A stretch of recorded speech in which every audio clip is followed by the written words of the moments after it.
Baseball fans, BetMGM is giving you the chance to win a prize every day during the baseball season. Step into the batter's box for BetMGM Swing for the Fences free-to-play game. Pick any area of the strike zone and take your best swing. If you get a single, double, triple, or home run, you'll receive a prize. Smash a home run to collect a bonus bet on us. Just log into your BetMGM Sports account to get started. Then visit your promotion section to access the Swing for the Fences free-to-play game. You'll score a prize if you hit a single, double, triple, or home run. There's nothing more exciting than going yard, so swing for the fences with the king of sportsbooks. BetMGM and GameSense remind you to play responsibly. See BetMGM.com for terms. 21 plus only, Iowa only. Existing customer offers subject to eligibility requirements. Rewards vary depending on market and expire 24 hours from issuance. Please gamble responsibly. Gambling problem? Call 1-800-BETS-OFF.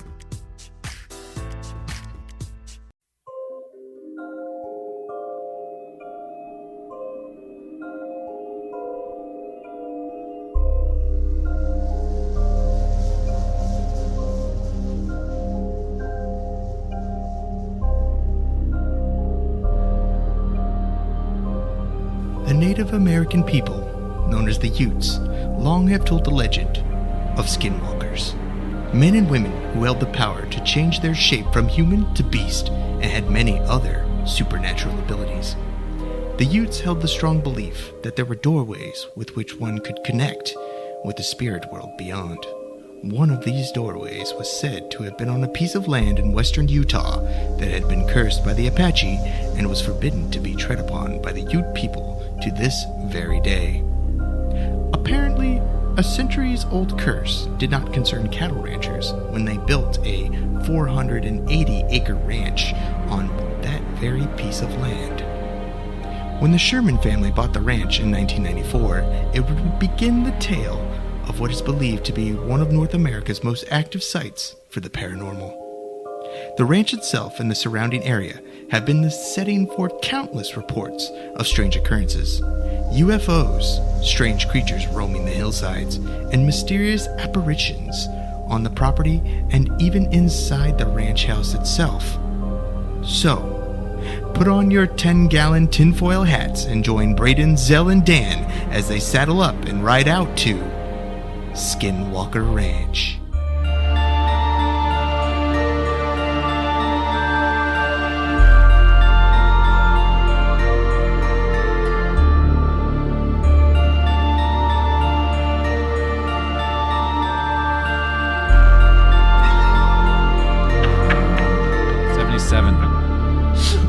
Welcome to Alien Virus Theorizing Case File 77.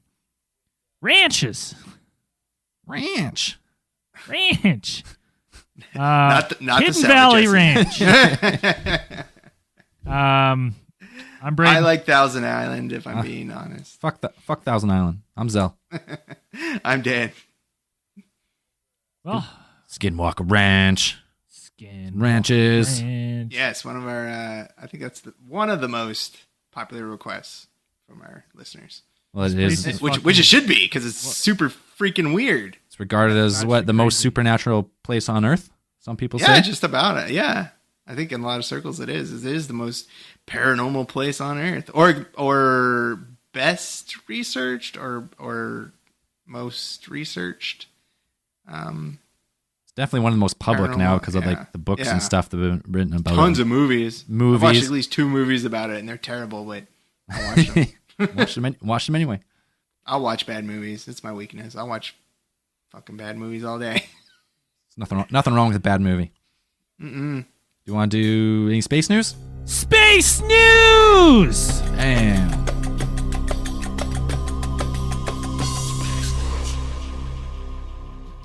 What do we got? Bring it. Well, this is classic Braden space news. Auroras are starting to pick up. I've noticed I've been keeping track of space weather, and things have been starting to pick up a little bit. How about Elon Musk taking so much shit for smoking a joint with Joe Rogan? That was hilarious. It's just a face he makes. If he didn't make that face, I think he'd be Well, I don't even think he inhaled, man. You see how he tried to smoke that? That's funny. Stocks dropped like 6%, and like he's getting calls from his friends. Why are you smoking weed? Why are you smoking weed? Now isn't it like the federal government looking into it or something? Like something ridiculous. Gives a shit, dude. You think he gives a shit at all? I think dude, he made a joke on Twitter that made his stock drop. Like he doesn't give a fuck. The guy doesn't give zero fucks what people think. Yeah, there's a whole market for it. Even though even if the Tesla stock's dropping, like it's still doing relatively well. I still think they produce like a shitload of batteries. Like they're making a lot of batteries. Yeah, they're still they're on their way to becoming a profitable company, but it's just not happening quite yet. Yeah, I think they might hit. I don't think they're concentrating as much on cars anymore. I don't think they have other things. They got other projects. Yeah, they got those like Tesla like gigafactories and stuff. Giant solar factories. Yeah, and I think some people said they spotted the Tesla trucks. That's going to be a big thing with that. With the electric self-driving trucks. If that ever gets going, that'd be dope. Mm-hmm. But I think they do have one of the largest battery manufacturing plants in the world. Pretty sure. All right. Well, the only other thing I have to talk about, because we touched on it on After Hours last time, is that they're still investigating the fucking hole in the ISS that might be sabotage. Oh, yeah, that's right. They said it was made by a drill and not by a meteor. Oh, yeah.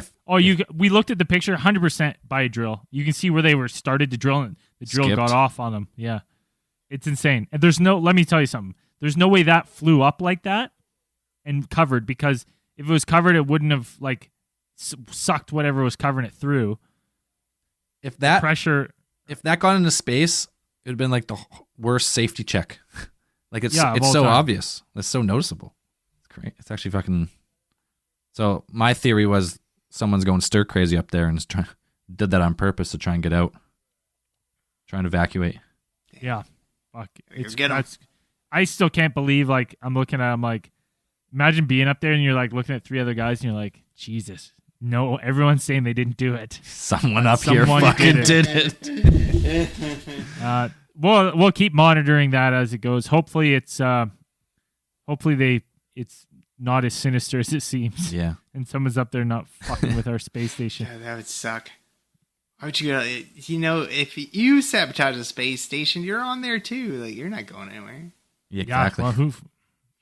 Yeah, well, maybe he planned it like he did one. He's like, if I do one hole, it'd be a slow leak, and we'll get evacuated in a couple of days. We'll be fine. He just wants to go home. Yeah, I want to get the fuck out of space. I'm tired of this shit. I'm tired of this zero G. I'm tired of having to pee through a hose, a vacuum tube. I bet looking at the Earth is incredible and stuff, but I was talking Zelly on After Hours. I bet that gets old as hell. I don't think looking at the Earth. I don't think it'll get. Well, if you're up there for like a year, probably. No, living on the space station would get old. Like day-to-day life up there would be. I think you'd be like, I fucking hate this. I think it'd be hard. They're pretty busy. I think they're doing all kinds of stuff. They got all those experiments going on, and you've got maintenance to do.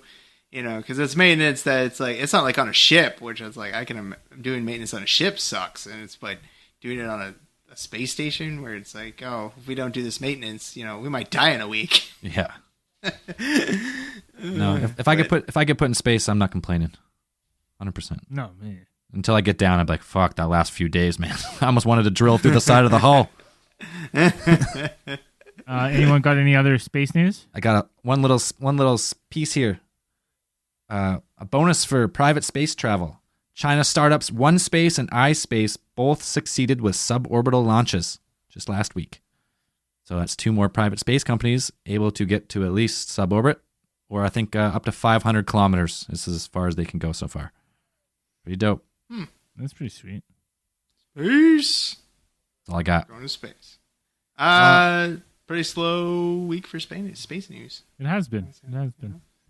So next segment here. Well, he sneaks around the world from Kiev to Carolina. He's a sticky finger flitcher from Berlin to Belize. He'll take you for a ride on a slow boat to China. Tell me where in the world is Mr. Conspiracy? He's in Germany. Damn, what the fuck happened there? Wow. Yeah. Vietnam, he shoots me a message on FaceTime. He's like, I need to FaceTime you. I'm like, okay. So he FaceTimes me. I'm like, what's up? He goes, I think I'm going to go to Germany for a month. I want to go to Oktoberfest in Amsterdam. Okay. I said, okay, and then what? He's Amsterdam is not in Germany, but okay. and then he goes, then I'm going to fly back to Thailand. And I went, all right. He goes, yeah, so just, I just needed to tell someone before we leave. I was like, oh, when are you leaving? He's like, oh, we bought tickets already, so we're going to head to the airport. I was like, all right. So, Mr. Conspiracy's somewhere in Germany. Yep. You can follow him on Instagram. He's I think it's Mr.ConspiracyATT. that's There hilarious. is Germany. Just Big fucking jump. gets up and goes. Yeah. Wouldn't expect anything less. No, he's Still looking unimpressed, probably, when he lands in yeah. Germany. Big frown. all right. You want to Wait, fire up the X? wait. You know the word is sticky-fingered filcher, right? And not flitcher. Dan, I think it's pretty good that I've remembered that from memory. I'm not reading it, so I couldn't remember what it is. Okay. It's pretty good. I've pretty memorized good. that 4 lines of the song. He plagiarized those 4 lines of the song just to Yeah. add Mr. Conspiracy at the end. Yeah. No big deal. You want to fire? Let's fire up the X3. All right, here we go.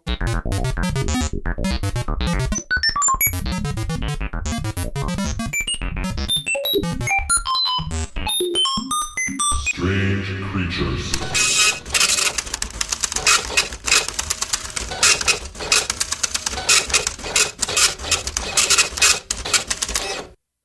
All right. This was posted. Says the author is Kinky Pisha. Kinky Pisha. From where? Title is start. doesn't say where. Okay. Title is been seeing this strange creature for the last 4 years, and it seems to follow me. Ooh. This is going to be pretty long. It's not that long. I just already pre-perused it. So I apologize for that. I'm trying to include as much information as I can. As far as I know, the creature has never tried harming me, but it has oftentimes made me feel unsafe and threatened. As the years have passed, I began paying less mind to it and just putting the feeling in the back of my mind. January 2012. I bought a horse and began boarding it in a very old barn. It was a small, tight-knit, friendly barn community not far from my home. It had been around since the 60s, surrounded by woods. There were 3 barns. The main arena was entirely surrounded by thick woods, and there were small trails in the woods behind the property. Fast forward to June 2012. I have 2 horses there. Okay, well, we didn't need to know about the fucking first horse. You could just said June 2012, I had 2 horses at a barn. People. I was there every single day without fail, 2 p.m. till 10 p.m. I fed the horses and cared for them. I rode one every night as well, mainly in the arena, but sometimes in the barnyard. There were no field or arena lights, just the moon and the stars. One evening, around 5 p.m., I was sitting on her, letting her stand, when she started snorting and backing up. I looked up and saw this white-gray creature crawling out of the woods towards us. It had a very small, round head. Its eyes were just pits. It had a very small mouth. Not much detail there. Its arms were very long and thin. Fingers also like that. Its rib cage was very pronounced and defined, and its legs were long and lanky. Its movements were very jerky, not smooth and fluid. It slowly jerked out to us. When my horse turned and bolted out of the arena, and she's a dead broke, calm, well-mannered horse who never has been spooked before this. Stubborn old mare, but not spooky. She would not go back into the arena that night. I walked her around the barnyard, staying near the main barn. Put her up and ran out to peek into the arena to find nothing except some footprints where I saw the thing. Throughout the summer, I would see it peeking, almost dancing around the gate that led into the woods where the trails were. One night, roughly a month later, at about 9 p.m., I was riding that horse again in the front pasture. The moon was full and bright, and I looked to my left to see the creature running full speed by my side on the other side of the fence. I slowed my horse to a stop, and it took off around the corner behind the side barns and then into the woods. I continued seeing it, mainly in the woods, but it was always around summertime. The barn shut down when the owner died. We moved the horses to a friend's place for the time being, and I didn't see it there. Last summer, fall 2013, I found a new barn, woods directly behind the barn and arena. This place had lights and was much newer. About a month later, when I was getting ready to leave, I heard something in the woods.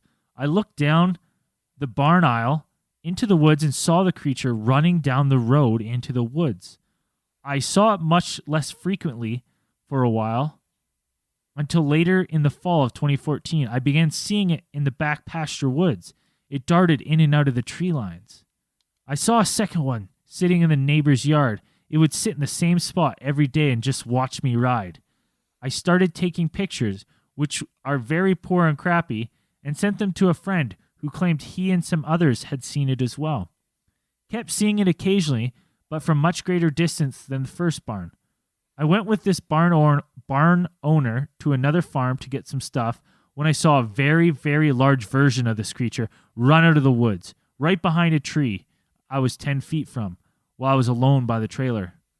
Last November, I house sat for barn owners. I went out around 2 a.m. to fill water troughs, and enjoy. It's always one. Always one. So close. And enjoy the full moon and a cool night. I was sitting in the back pasture when 3 of the creatures began coming from the woods. One came up to the tree near the trough. What was it called? Trough, where I was. Board. The other 2 were walking along the tree line. The horses were silently munching their hay pretty far from where the creatures were. I messaged the guy from earlier and told him what was going on. Since that incident, I haven't really seen them. Last summer, I did see one outside my house staring into the windows. And a few weeks ago, one was outside my windows tapping and making strange, faint, shrieking sound. What? This was a lot to type out, but I hope someone reads this and helps me figure this out some more. I'm very open and willing to discuss these things that have happened to me. My friends have experience in this as well, and anything that could or could not be connected to this thing, I want to talk about. And he's attached some pictures. Ooh. What does it look like? There's some. It looks like a blur. It looks like your classic blurry picture, to be honest. Right. Nice. But he's drawn some pictures of like. Oh, he shows one draw. Well, no, what he's done is because one of the pictures is kind of hard to see, but what he's done is he's taken the. Oh, there's definitely something in his window there. Weird. He's taken the picture of where it just looks like a blurry object because he was so far away, and he drew like the how the creature was sitting, like how it looked. Anyways, I'll see if I can copy this and send it to you guys. I'll send it to everyone as well. It'll look creepy white ass fucking. What of any type of cryptid that you know about? What would you say it could resemble? Well, just from the long lankiness, I would say Slender Man, but this is before Slender Man. I can't think of anything that would sit in packs. Because he said once was 3, very pale, skinny, long. What pit eyes. I'm trying to remember the Supernatural episode. Remember that TV show Supernatural? Yeah. What was it, the Wendigo or something? Oh, yeah. Wendigo, yeah. But it didn't try to eat her or anything. That's usually what those things try to do. Because Wendigos, well, mostly from Native American myths, are cannibals, or they're people who ate human had to flesh. Resort to cannibalism.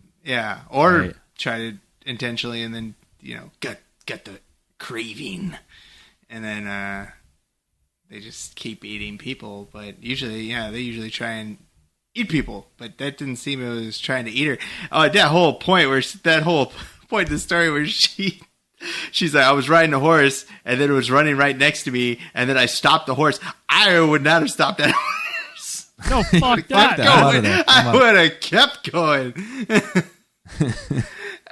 But like these are the only pictures they have, and it's like, well, we saw it used to sit in the same place every day, and Get a come better on. picture. Get a better It was picture. 2014, 2015. We had good reason for you to be iPhones. taking We had good iPhones. No reason for you to be taking shitty pictures. None of your friends have a digital camera. Shitty pickers? Shitty pickers. Shitty pickers. Fucking shitty pickers. I'm so it- sick get of it all right. these shitty pickers. Good shit. Oh, I don't know. It's just, there's no reason for them to be. Some strange ridiculous. woodland creature. Yeah. If you have any good stories that you want us to enter into the Randomatron, send them to us at our email, alientheorists@gmail.com. Hell yeah. Oh, we should put some limits on it. We don't. I mean, I know we don't mind reading kind of long stories, but they shouldn't be that long. Yeah, Keep that one it- was a little long. Hey, wait. You guys know us. If you write it, you're like, this is going to be too long for Braden. Just, shorten it. Put it in half. Yeah. Yeah. Make it. It's going to be me reading it aloud, so. Don't use any No big words. that you would.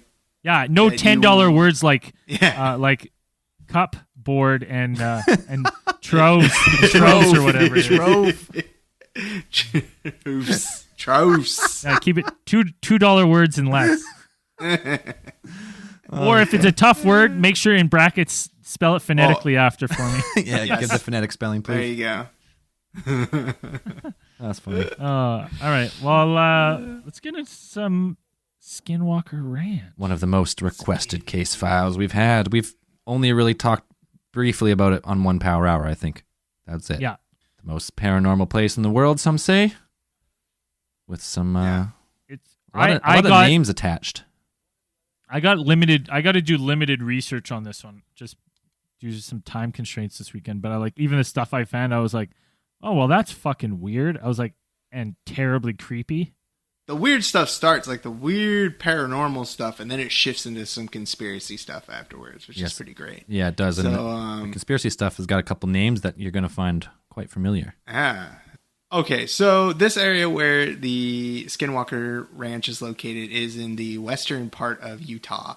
And this area was known to the Native Americans in the area that lived there and by the Utes.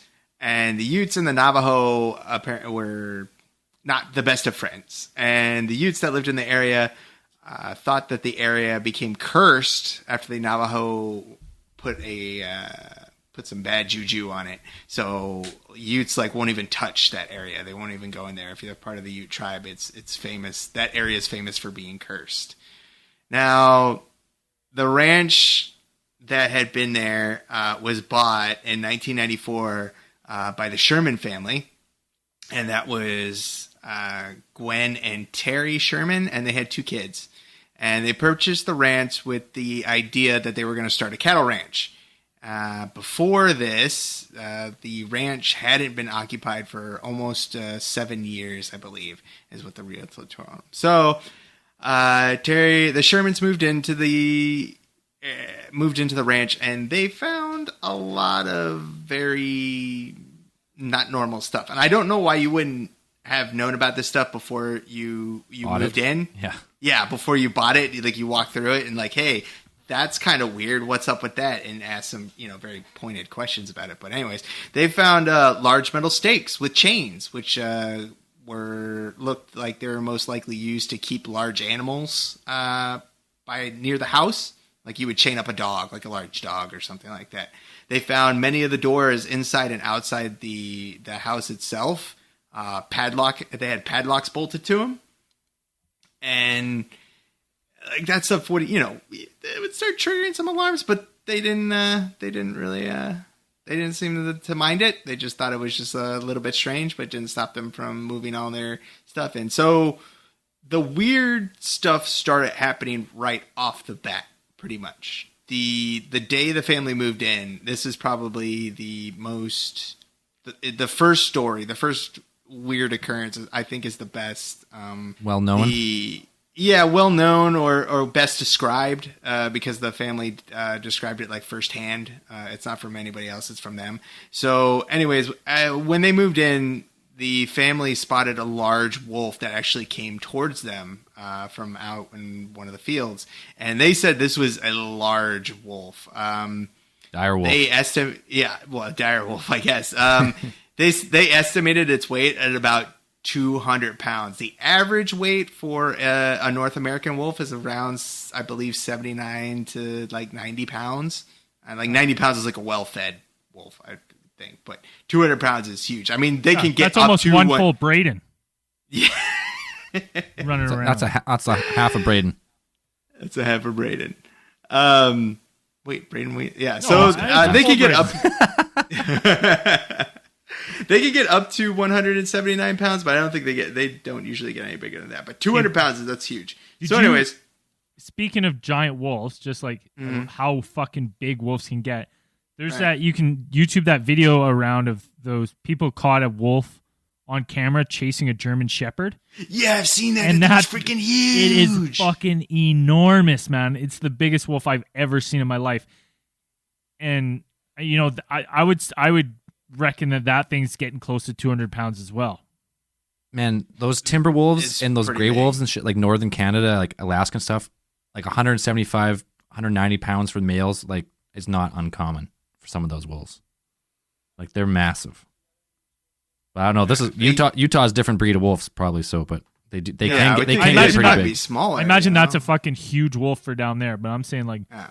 They I've do seen some get big that wolves, big. but like there's some big fucking wolves. Right. Okay. Well, this one's even more strange because the wolf, when they encountered it, it seemed to act like a lost pet. Like it wasn't standoffish. It wasn't aggressive in any way. And they actually started. They said it actually started rubbing up against Terry, the father, and his father was there to help them move in that day. And they said they were just kind of like they were petting it, and it was acting like it was just a dog, like a normal dog. Until the wolf just like up and attacked one of the calves. They had bought about, I think it was 5 or 7 calves, like Angus calves. Like these were highly prized calves that they were going to raise for the cattle. And the wolf just went right for the gate and started trying to pull one of the calves out through the fencing that surrounded the pen where they were keeping the calves. And so, of course, Terry Sherman tells his son to get his Magnum, his .357 Magnum. Gets it. I fucking love that because what did he do? He's just eyeballing this wolf, dragging it. He's like, "Boy, get my Magnum!" And then he just Then he just stands there with his like palm up, waiting With for his the hand Magnum. out, like, yeah. It's just As like, the kid's like, "I can't find it, Dad." He's like, "Get the fucking Magnum." get it over here. It's under the over seat. here. It's under the seat. I can't find it. Back seat. He's just got his hand out. Yeah, he's just waiting for it. He's not even looking at his son. Like, he's not even looking at him. He's just like has his hand out, like just waiting for it to be put into his hand. Yeah. But he gets that .357 Magnum and he lets off 2 shots at this wolf and from fairly short distance. And he says that the wolf was unfazed. Did not give a shit. Didn't even seem to do any real damage. Then he took 2 more shots and he hit with those 2 as well, or he believes. And that was kind of enough for Terry's father to be like, well, now I need to get involved. So he went and got a shotgun and then he took a shot at the wolf. And that one seemed to actually affect it in a physical way. They said that they saw pieces of fur and kind of flesh kind of come away from the wolf. And he shot it one more time and the wolf kind of took notice of that, and then it just kind of walked away. It didn't seem overly concerned about what had just happened, didn't seem injured in any way, and it just walked away over a little bit of a hill, and when they tried to follow it, they followed the tracks. The tracks seemed to disappear into thin air, just gone. Vanish. The tracks just went certain distance, and then gone. Fucking It's terrifying. supernatural dire wolf. Yeah, like how would a wolf just disappear? A 200-pound wolf. They'd leave some freaking tracks, and it's just gone. So, like what? I'm gonna say you shoot a gun, and most wolves are take first. yeah, they most probably are see people the shy, gun and just take off. You know, and yeah. then 2, if they heard the gunshot, they'd be fucking gone. Yeah. Now, what kind? I wonder, like, if this is desert area, more or less, right? Probably pretty dry. Yeah. So dry dirt. Like only way to like really get to lose your tracks is to like backtrack and jump off of them or jump over like a stream or into a stream. Yeah. But there's no stream from what he said. So this 200-pound wolf just walked off and into the wind. Vanished. Yeah. After being shot by multiple rounds. After being no blood, 357 two 357 or 4 rounds of 357 Magnum ammo, and then that's saying he's a good shot though, because maybe he's fucking terrible shot though. He said he hit it, and one of the shots, at least the second or third shot, he said he put that right in his chest. Well, he was like walking up to it. It wasn't moving. He couldn't have been too far away, right? Yeah. And if it's a 200-pound wolf, it's a big animal. Mm-hmm. Shouldn't miss. Right. You'd think. So insane that just nothing happened to those 357 Magnums, and just like it just walked off after the shotgun blast, and then it was just kind of walked off. Like it wasn't really. It's like this is just too much trouble now, and just seemed to just meander off. After that event, that strange event in itself, other things have been reported for everything from strange balls of light. The family reported seeing strange faces at the window at some point, apparitions at the foots of their bed. I've read the sky splitting open and revealing different realities. They said the light got the lights at that ranch that have appeared in the sky have been so radiant, like it seems like it was daytime in the middle of the night. There's been strange. They said they had a strange musky scent around the ranch. So those of you familiar with Bigfoot, like that's also a theory that kind of floats around in there. Now wait, so it's a Skinwalker ranch. Mm-hmm. And our skinwalkers aren't Bigfoot, are they? Skinwalkers are like a native, like American, like a Native American folklore beast, right? Yes. Yeah, skinwalkers they're basically werewolves. Right. It was like shamans that would put on the skins of certain animals, and then they would transform into whatever animal they were wearing. And then some myths kind of have it like if they did it too many times, or if they stayed in the form too long, like you kind of lost your sanity or something like that. So that's skinwalkers, kind of like where they get that's where they get the skinwalker from.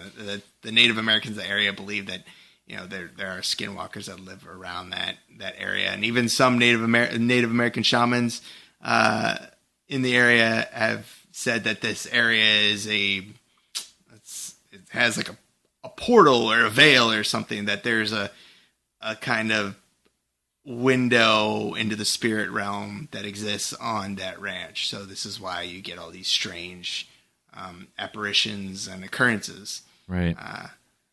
One of the other strange things, I mean, they had a lot of cattle mutilations. Like over a period of time, they lost a lot of cattle. Like an abnormal. I mean, when you're a cattle rancher, you expect to lose some cattle, but they lost a lot. Yeah, I've read like different accounts where even up to 40%. Some people are claiming, but I don't know exact number. But it seems like way more than your standard, like few to sickness or disease or injury throughout the year. Yeah, and these cattle were not. I mean, you might be like, oh, well, maybe it was that 200-pound wolf, and maybe there's just more of them. No. These cattle were mutilated. Like they had evidence. Like there were cattle that had no blood. The blood was all gone. All of their internal organs were gone. At least one of them was examined by a veterinarian at one point, and the ear, one of the ears of the cattle that they found had been removed almost with surgical precision. He said it wasn't bitten off, because usually if animals bite it off, they leave a kind of the ragged mark of their teeth, or like when they tear it off, you don't get like an exact cut. But this was like scalpel precision cutting off of an ear.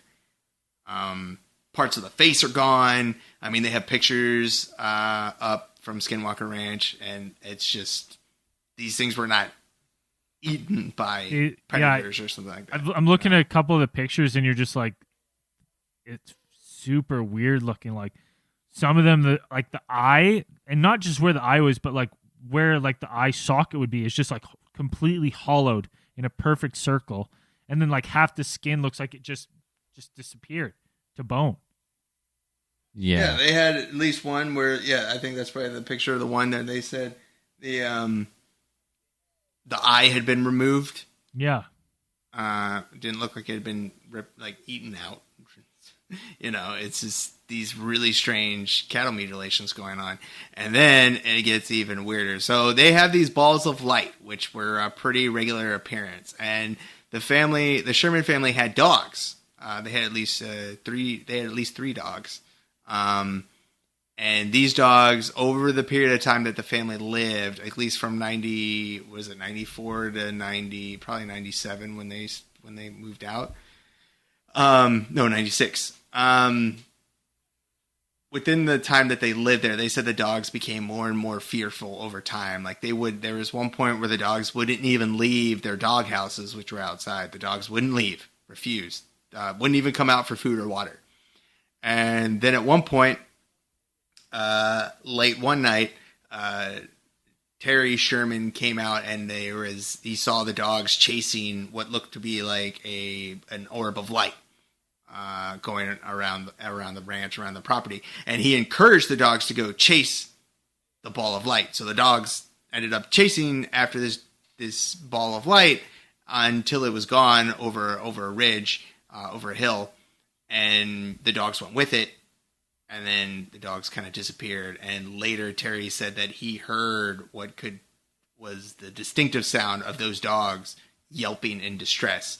When they went out the next day to look for the dogs, they found 3 burnt circles with what looked to be liquefied flesh in the middle of each of the circles. So Jesus. They believed that was the remains of the dogs. So crazy shit after crazy shit just going on. Yeah. I don't know why you would continue to live. I mean, I guess I could understand why you would live there if this is your livelihood and you've started a cattle ranch, which is not cheap, No, definitely not. During that same summer, Terry and his son and his nephew reported that they heard unintelligible voices while standing in a pasture. They thought they were like echoes of a CB radio, but they seemed to emanate out of the air directly above them. They listened more closely. They said they could hear 2 voices speaking an unknown language. Terry described it as choppy, anti-halting, like a cross between Russian and Native American. One voice had a deep, resonant tone, and the other was high-pitched. Terry yelled straight in the air, "We can hear you!" And the voices stopped momentarily, and the deeper voice broke into a low, rumbling laugh. Then the conversation went on as before, as if nothing had happened. Fuck. Fucking weird. God, I hate this place. I love this Terry guy though. He's probably like, "We can hear you, boy. Get my gun. Get my magnum. Get my He just puts his hand out again. Yeah. So stands there. He doesn't even say anything. The kid just slaps it in there. Yeah, the kid's just constantly carrying it all the time. Man. Or better yet, it's in the house and the kid has to run all the way back to the house and Terry just stands there with his hand out for like 10 minutes while the kid goes and finds it. That's a great bit. That's a like a SNL skit right there. Get my magnum. Get my gun. Boy, get me my gun. Bring me my magnum. Okay, Dad, hold on. Hold on. Man. But constant weirdness at this place. Constant weirdness. It doesn't let up. There's even weirder shit. There's even crazy shit like Terry leaves for a bit. He comes back. He can't find 4 of his like big bulls. He's searching around the yard and they're all like jammed with like the gate closed, jammed in this tiny little like aluminum trailer, which would be like one bull would fit in there, but like not like with not a lot of room to spare. And they have 4 bulls jammed in there, like all twisted, like a bunch of stuffed animals just like shoved into like a crate with the door like wired shut. Like they didn't do it they didn't do it themselves. What he claims.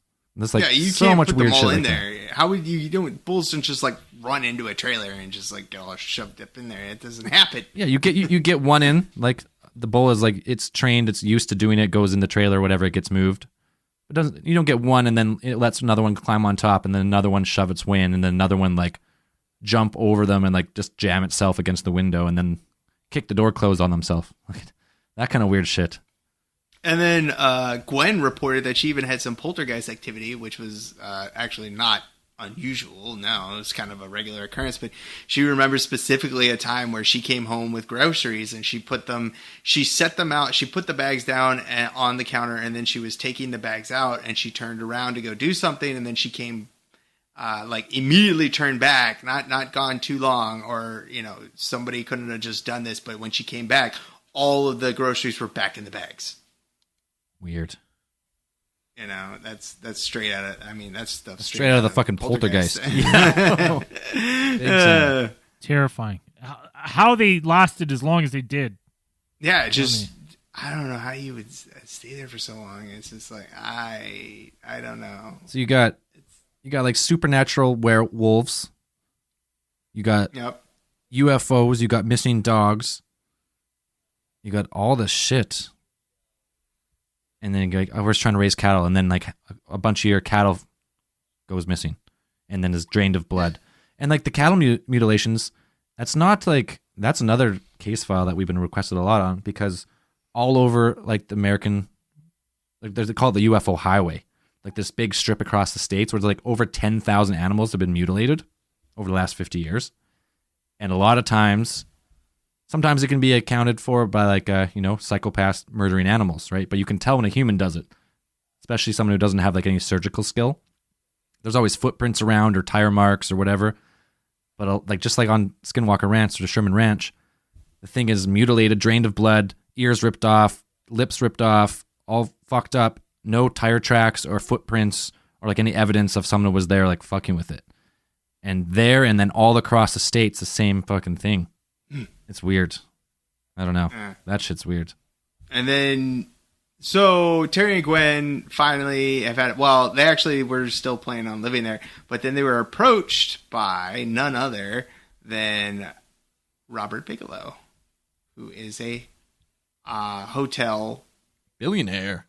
This guy had a bone interest in the paranormal, and so he went ahead and paid them $200,000 to purchase the ranch. And so with the aim, and which he did, he founded the National Institute of Discovery Science, which was founded for the express purpose of investigating the paranormal activity that was occurring or was reported on Skinwalker Ranch, or it was still Sherman Ranch at the time, I believe. So he was what looked like he was trying to legitimize the study of the paranormal right here. I mean, You have a huge area that had multiple reports of all kinds of crazy activity, UFOs, strange animals, other dimensional beings, perhaps, all this kind of stuff. So, I mean, if you were going to study the paranormal, this is where you would go. I mean, you don't have to... it's ground zero right here. Yeah. So, he brought in all kinds of people, biochemists, psychologists, geologists, every kind of scientist you can imagine. He brought them in here and set them up with... he said... millions of dollars. He sunk millions of his own dollars into this institute to scientifically research what was going on. Yeah, exactly. And the deputy administrator at the time, his name was Colm Keheller. We don't study aliens, we study anomalies. They're the same thing in a lot of people's minds, but not in ours. That was him after the closure of the thing in 2004. So they just studied weird anomalies. Yeah. They put everything. They strung up the property with video cameras. They hired researchers to observe it 24 hours a day and put a scientific research laboratory right on the property itself. And Bigelow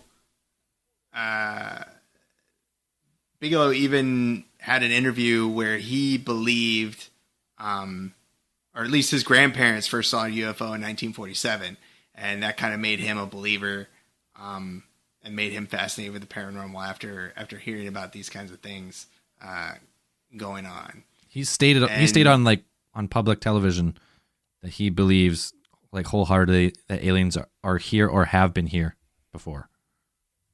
Right. Like he's fully on board. Yeah, loves aliens. Loves he's it. all for it. Loves it. Loves aliens. And so the NIDS lasted for how long, Zell? You said it was until 2004 it was shut down. 2004 it was shut down. And then stuff gets even more weird after this. This is where we said, I guess we'll make this the jumping off point from paranormal to... Do you guys have any of the other events that happened on the farm or on the ranch? No, but if you want to look, you should go look at the book. Is it the Hunt for the Skinwalker? Yeah, Hunt for the Skinwalker. Hunt for the Skinwalker. George Knapp and Colm Caheller co-published the book. That was in 2005. And that goes through all the accounts. Chronicles chronicles all the stuff that happened on that ranch. Yeah, right. All these stories to the purchase from Bigelow all the way till 2004, pretty much is what that is. And they're actually making a movie. Is it out now? Yeah, Hunt for the Skinwalker, no. 2018 on IMDb. Anyways, it'll be out soon. I probably will watch. In the next couple. Yeah, I think I would have seen it by now. I just seen the trailer of it, and I guess it's supposed to be a perfect documentary about all the events from there through. And now this is where it gets fucking crazy. This is where it gets even more weird. So, Zell, go ahead, take it. Yeah. Okay, lead me down the path because you guys were pre-talking about this, and I was like, oh, this. I don't know if I knew this stuff. This is one of the biggest UFO stories to ever be put in the mainstream news, and it came out last December. And it was we've briefly talked about it before. Glowing auras and black money, the Pentagon's mysterious UFO program. So, just a quick recap here. So, the first Bigelow project it's over in 2004. Immediately after, Bigelow starts something called the Bigelow Aerospace Advanced Space Studies. Immediately after he shuts down the National Institute of Discovery Science. Coincidence? I don't know, but a lot of people say it's because there was a more clandestine mission and probably some type of government or black project sponsor is why that project shut down. This is an article in the New York Times. So mainstream news, supposed to be super fact checked, supposed to be at the top of our news empire, even though a lot of the stories are probably pushed on them. But either way, they came out in the New York Times, and we've talked about it before. This was like when Louis Elizondo and the To the Stars Academy and the Tom DeLonge stuff kind of started. Yeah. But if you look farther into the article, Harry Reid was a Democrat who had the Senate majority at the time, and he was part of. There was two other senators, one from, I have it here, Alaska, and one from Hawaii. Both those guys are now dead, but those three people are ones who pushed this, through to get the funding, the $22 million as black funding. It was just kind of as a side military budget. It wasn't as pretty much what it was. But this fucking guy, Harry Reid, one of his good friends is Robert Bigelow. So if you start digging into the story, Robert Bigelow and Skinwalker Ranch is to where a lot of this money got directed. This is in the article. You can pretty much the money went to Bigelow, who started Bigelow Aerospace Advanced Space Studies in 2004. And this program started in 2007. And so for 5 years, pretty much they got $22 million to investigate at Skinwalker Ranch. So the government's admitted UFO study program is being funneled to Robert Bigelow, who bought Skinwalker Ranch to study supernatural phenomenon, and then for some reason closed down that company, started something brand new, and 2 years later now he's being directly funded by some type of black budget government spending. It's crazy. Crazy. It kind of gives a little bit of sustenance. I have the biggest smile on my face because this is so fucking nuts. I didn't even see. I knew Skinwalker Ranch was weird when we were going in to talk about it, but then Zell told me about this part of it, and I was like, oh wait, I remember that. He told me about the article. I remember we read the article. I didn't even make the connection between Robert Bigelow. Like that was the same Robert Bigelow, Right? And now this is just off the rails insanity. Yeah. Like, the same guy. They shut this one down in 2000. Was it 2004? They shut down NIDS, and 2007 he starts this new project With funding. That That no one wanted to from the talk about. government. No one wanted to talk about it, but it's proven now. Like Elizondo's came forward. Like a lot of people have come forward. Like, yeah, we were doing that. Blah blah blah. But it's shut down now. But Elizondo, this is the guy who's now part of To the Stars Academy. He claims that he had a successor on video interview. He said that, but he never named his successor. Right? He never blew the whistle on who it was.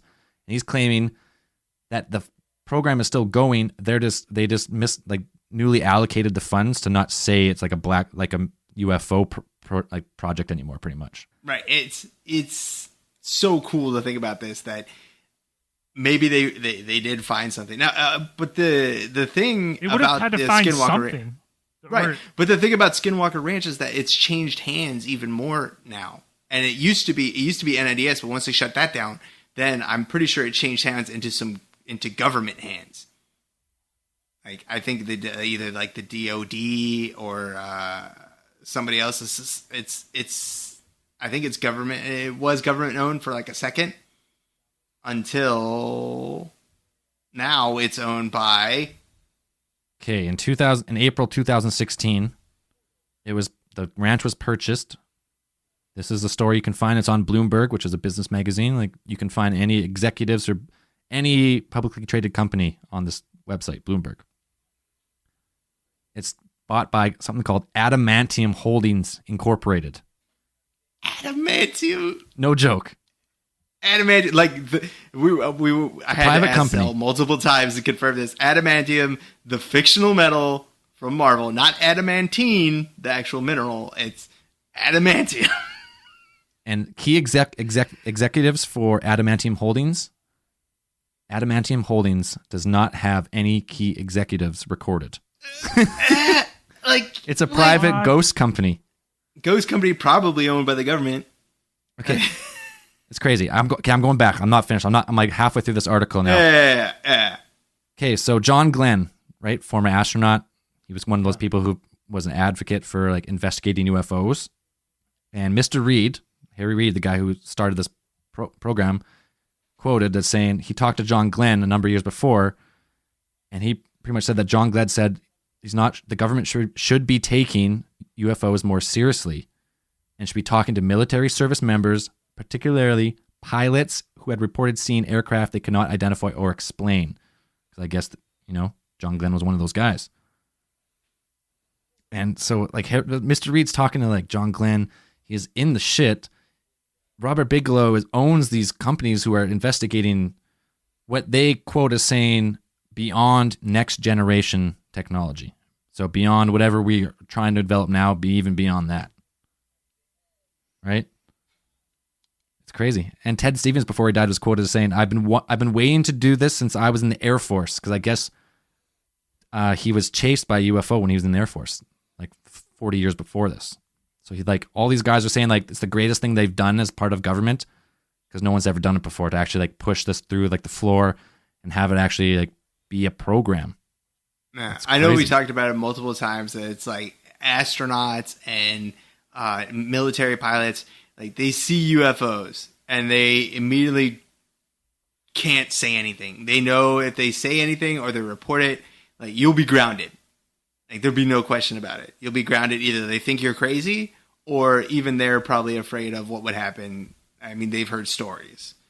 People either, you go disappear, or, government doesn't want you talking about this, or, and people just tell them, don't say anything. You probably saw something up there. You might have saw something. Whatever you think you saw, you didn't see. You might have seen it, but you're not going to tell anyone about it. Yeah, you're not going to tell anyone about it. It's weird. This what's it called? Adamantium Holdings. Yep. Yeah. Okay, so they have the ranch. We know all this fucking weird shit happens at the ranch. We know, like, so they've been doing some sort of research there now. Mm-hmm. I'm reading that the public road that went through the ranch is now closed and guarded. Mm-hmm. Yep. Just reading this thing, Adamantium Holdings in 2015 was named a top gold producer, but has since, like this is an old article, and has moved into other ventures. I'm like, that's weird. We talk about like the importance of gold all the time, and like if there's power in gold, and then find this article that's like, Oh my god! I'm like, it's so fucking weird, man. Adamantium, like that is the coolest name, and that is such a that is a supervillain company. It's it is a supervillain company. It's fucking insane. This stuff is going on. So, I mean, this is where it's at right now. I think that's as far as it goes. But it's like you can only imagine what is happening, or what's going on. I mean, if you start from, okay, so you would say, I mean, my idea or my theory, my story is like, so they Bigelow sets up the National Institute of Discovery Science on Skinwalker Ranch. They find something, right? Whether it's, a way to look into another dimension or, communication with extraterrestrials or something like that. Yeah. Right. So they get the information. They either start development or they get some idea of what could be done with this information. Then after they kind of solidify what they've got, they take that. Bigelow takes it to his buddy Harry Reid, and Harry Reid's like, "I'm in. I'm in. I'm in. We got. We're getting money for this. We're gonna be on it." So then he drops NIDS. Bigelow drops NIDS, and it changes hands with I think might have been the U.S. government actually took hold of it at some point before Adamantium Holdings. I'm not sure how we can talk about that in a second, but so then Bigelow starts his Bigelow Aerospace and Advanced. What was it? Bigelow Aerospace Advanced Research. Something like something that. BAA. Something S. Anyways, he starts his second company, and this one starts developing technology from the research that they gathered from Skinwalker Ranch. And they know that it's a known fact that he has a hangar in near Las Vegas where they keep things. Like he said that we keep things in there that have to be shielded. It's in that New York Times article. They were saying that they have a hangar where they keep exotic materials like that have to be shielded. Bigelow says in the article that he has a place, Bigelow doesn't say it, but this article says that Bigelow says that he has a place in Las Vegas where they store like unknown like materials, metals, and like composites and like all this stuff. Like they're storing unknown materials in Las Vegas. Which is stuff they could be pulling from. Heck, they could be pulling that stuff from another dimension. You don't know. Like freaking it's crazy. Stranger Things or something. Fuck yeah, man. Stranger Things. You could be pulling stuff out of another dimension, and they're pulling it over and putting it in this hangar in Nevada or whatever. And so they're developing technology based off of all this stuff that they're finding at Skinwalker Ranch. And then this Adamantium Holdings comes and takes a hold of the ranch, and I don't know exactly how they fit in. What do you guys think? How do you think they fit into it? Well, pretty much this ranch was the prime investment for this Advanced Aviation Threat Identification Program. That was the black budget till 2012, and then it happened. Luis Elizondo went public, and then 4 years later we have Tom DeLonge, right? Well, I guess about three and a half years later, Tom DeLonge, and then last year is when they came public with it. In 2016, it just says for $4.5 million sold to an undisclosed buyer who operates under Adamantium Holdings. That year, BAASS which is that new Bigelow company. Their security team is disbanded from the place, and unlike previous guards from the guys who carried like pepper spray and pistols, these new guys are fully armed, like full automatic, right? like military grade defense here. Mm-hmm. Like it's gone to another level. Well, I think there's a direct link to the Advanced Aviation Threat Identification Program, and now them announcing that they need a space force. Hey, man, that's the theory is there. That's like people think that could be, Maybe no, okay, let's just entertain the idea. Maybe what they have found, I'm not convinced that this is not like whatever happened in like, post World War II, Cold War era is a whole different group of players who dealt with like ET technology and they never showed anyone. And now this is like a new generation finding it and like engineering it backwards. I think you're like seeing like almost two different groups of people discover this technology on their own. And that's what we're having now. So we have like, now you're having whatever happened from 94 to 2016 when this was bought, all that's come to like whoever bought it, like they want all of the everything they want is there. And it's like, dude, this place is in the middle, like in Utah, and I would not be adverse to like there were military experiments there at one time. I mean, it's out in the middle of nowhere. Exactly. Could have happened, And I just this case file is legitimately creeping me out. It's almost too real. Right? Yeah, there's too many connections, man. It's so fucking terrifying. Just this so weird stuff that it's like it's the perfect storm of the stuff that we like. You know what? What's weird now is because we always made fun of To the Stars, and then I started reading this stuff. I was like, you know what? Maybe that's the only way they really could frame their company as being like a production company. Yeah, they couldn't say like we're about to tell you everything about aliens.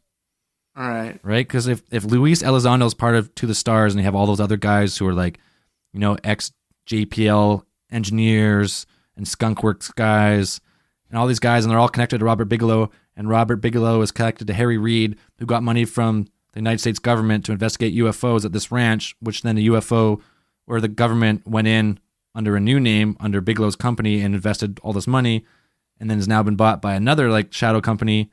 It's all, it's a big circle.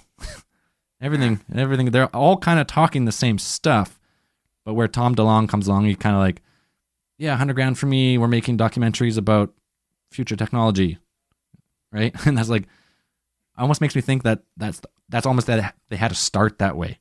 They couldn't just came out and been like, there's anti-gravitic technology and it's going to change the way this planet operates overnight. we pulled junk from another dimension, from the future or whatever, something parallel dimension, something real weird, because something's going on there. And why else would you have a private army there now that's operating with fully automatic weapons and military grade weapons, and isn't, or say that they aren't the U.S. government? They closed down a public road. Yeah. You can't just close down a public road unless someone gives you the okay, or you have enough, or someone's just not looking, right? No one's looking at it, like, oh, whatever, let them do what they want. Why? I don't know. Maybe we should take some of our podcast money and do an investment into the Stars Academy. What's the minimum investment? I think it's like $200. We'll put it in the name of Alien Theorists Theorizing. I looked into it. I couldn't do it from Canada at the time, but maybe they've opened it up. Oh, Dan will have to do it from Virginia. Oh. Just in case. Eh? In case. Get our money in there. They break open that 0 point energy, the free energy. We're on it. Change the whole world. If someone comes up with 0 point energy and makes it public, the world economy will collapse. Yeah, everything will have to be restructured. Our economy is based on energy companies for the most part. Yeah. Whether that be coal, gas, diesel, like any hydro, any type of power generation. Yep. You throw in a power generation that's 1,000 times more efficient and clean, it's over. But whatever happens after that, it'll probably be a better economy in the future. But it'll be a rough few years, I think. Rough transition. Yeah. I think. Universal basic income. Woo! Woo! No one robots. No one needs money. Everyone just has a 3D printer and just makes whatever they want. Yep, we got robots doing all the jobs for us, and just like everyone just gets really good at whatever they like, no matter what it is. Robots, sex robots. Okay, all right, let's wrap this up. I don't have any that's all those connections. It's crazy because it's still going. This one's open ended. It's still stuff. This is so recent and so fresh. The end question mark. It is happening as we speak. Yeah, this is probably like the most current one we've done. Yeah. Just because Like we've done Goes that. right into present day. We've talked about like undisclosed or unacknowledged in that kind of disclosure way, but this is like they talk kind of about Luis Elizondo and stuff in that documentary too. But they don't really go down this route as much. I don't know. It's crazy. I love it. I love this shit. I can't. This is such a. I hope that something happens where they're like, "Yep, called it." we have fucking. We can go to a different dimension right now." We're like, "Fuck yeah, that's awesome." They have the Rick and Morty fucking portal gun before we know it. Earth. Oh, Just going to Earth 2. Yeah, whatever timeline we want. All right, let's get into some 5-star reviews. Hell yeah. This one's from CG with the Ford from the USA. Can't get enough. 5-star review. I found you guys like 2 weeks ago, and I can't stop the madness. I've listened nonstop, and I frequently bust out in laughter at my cube. You guys have challenged me to think and rethink so much over the last few weeks. I've told all 3 of my friends about you guys.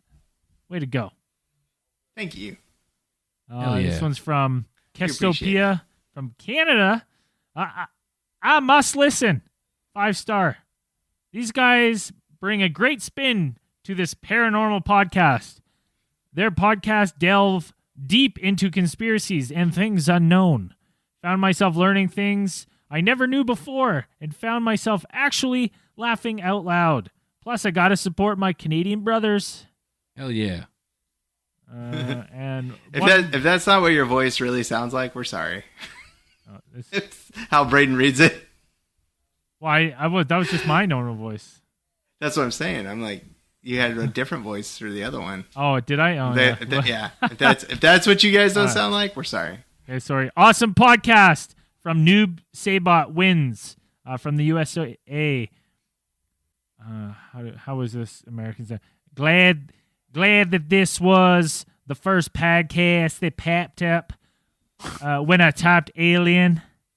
Loved the podcast except for that Flat Earther episode. Keep up the great work, boys. Nobody likes that Flat Earther episode. No, Well, dude, Flat Earther's the dumbest thing. Well, they hate the Flat Earthers in general. Like, it's not the. Hey, here's the thing. NASA just like it's so. This can't is trust fucking- NASA, motherfucker. I know, but they posted these. They sent these pictures, and I'll play into their mind like it's only like a fraction of the Earth, right? Yeah. But you can see the continent, that whatever continent's there, whatever landmass, you can fucking see that landmass is far too big. You know what I mean? Like they would have to be broken up more if it was flat Earth. Like obviously there's got to be some other stuff around because that landmass is too big to like keep that, like, you know what I mean? The scale's too big. No, If that's that all. was That's just bullshit. That's all bullshit. That was a those. plate. Bullshit.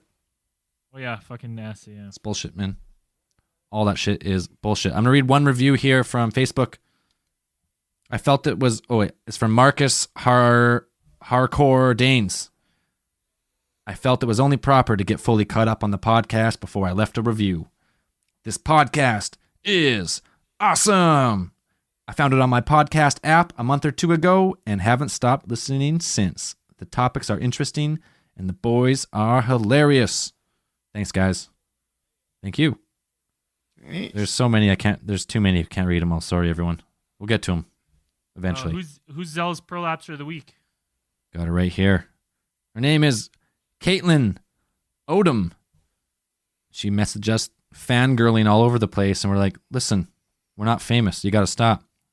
She's like, We aren't. she's like, okay. I was like, yeah, we're definitely not famous. And then she's like, oh, I'm jealous of your Canadian winter. It sounds fun. And we're like, don't be foolish. Don't ever. You're from Texas. Who the fuck do you think you are, lady? She's like, I seen snow in Texas. It's so awesome. I was like, okay. Well, come see snow north of the wall. It's supposed to snow on Tuesday here. I wouldn't be surprised. Don't. The winter, as fun as snowboarding is, that's like a very small portion of what you can really do during the winter. The rest is shoveling and swearing and, it's not great. Got some new patrons. New patrons. all of our bonus work has really been catching on. I think we got more than normal. Oh wow! Yeah, Anthony Doyle is our newest top tier supporter. He'll be trying to join us for a show, and this goes out to all the other top tier supporters that have not ever got back to us about scheduling a time to do your episode.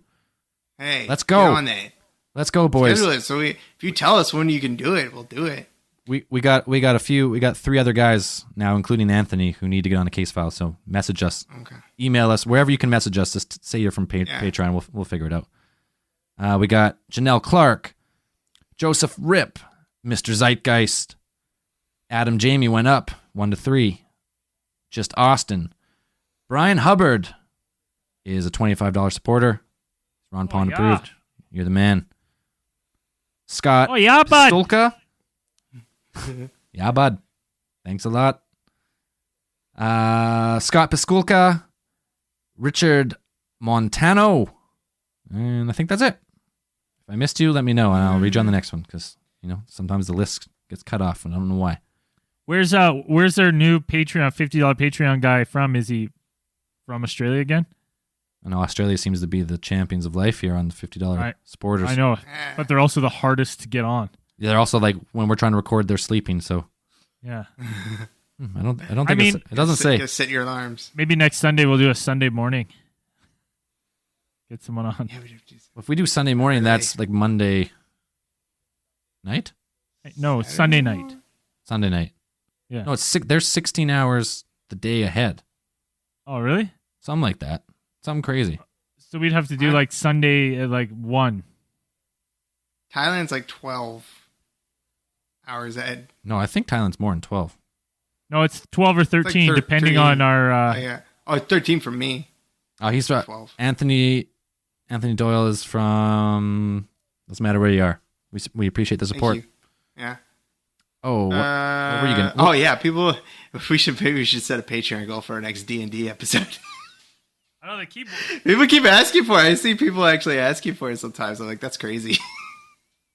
Have you listened to it? It's pretty funny, man. It turned out okay. It turned out okay. It did. They did turn out okay. All right. Any other news? Anything else we got? Wait. Got a quick one. Open Channels is coming back. If you want to get on Open Channels, go to alientheorist.com. Sign up for the Ron Pond Express, which is our newsletter, which has never come out before, but it will come out when we're going to do Open Channels number 3. So there's been a lot of people signing up, and we've never emailed you. So it's coming. It's coming. It's coming. I got some. Make sure to follow us on Facebook, Twitter, Instagram. Get on our Patreon. We got more stuff coming soon. Always. We got some Ron Pond mysteries coming up, and maybe some future D&D. Who knows? But definitely some Ron Pond mysteries, and I'm excited for Ron Pond mysteries.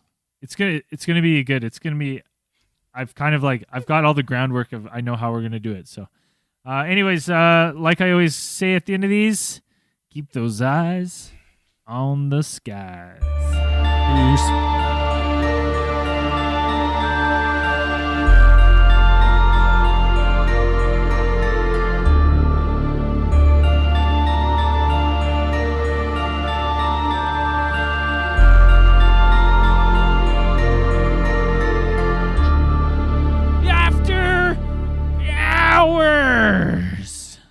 With Zell and Brayden, because Dan's going to bed. Dan's leaving. Wait, Dan, before you go, Uh-huh. You want to do a Gruesome Twosome sometime this week? Baseball fans, BetMGM is giving you the chance to win a prize every day during the baseball season. Step into the batter's box for BetMGM Swing for the Fences free-to-play game. Pick any area of the strike zone and take your best swing. If you get a single, double, triple, or home run, you'll receive a prize. Smash a home run to collect a bonus bet on us. Just log into your BetMGM Sports account to get started. Then visit your promotion section to access the Swing for the Fences free-to-play game. You'll score a prize if you hit a single, double, triple, triple, or home run. There's nothing more exciting than going yard, so swing for the fences with the king of sportsbooks. BetMGM and GameSense remind you to play responsibly. See BetMGM.com for terms. 21 plus only, Iowa only. Existing customer offers, subject to eligibility requirements. Rewards vary depending on market and expire 24 hours from issuance. Please gamble responsibly. Gambling problem? Call 1-800-BETS-OFF.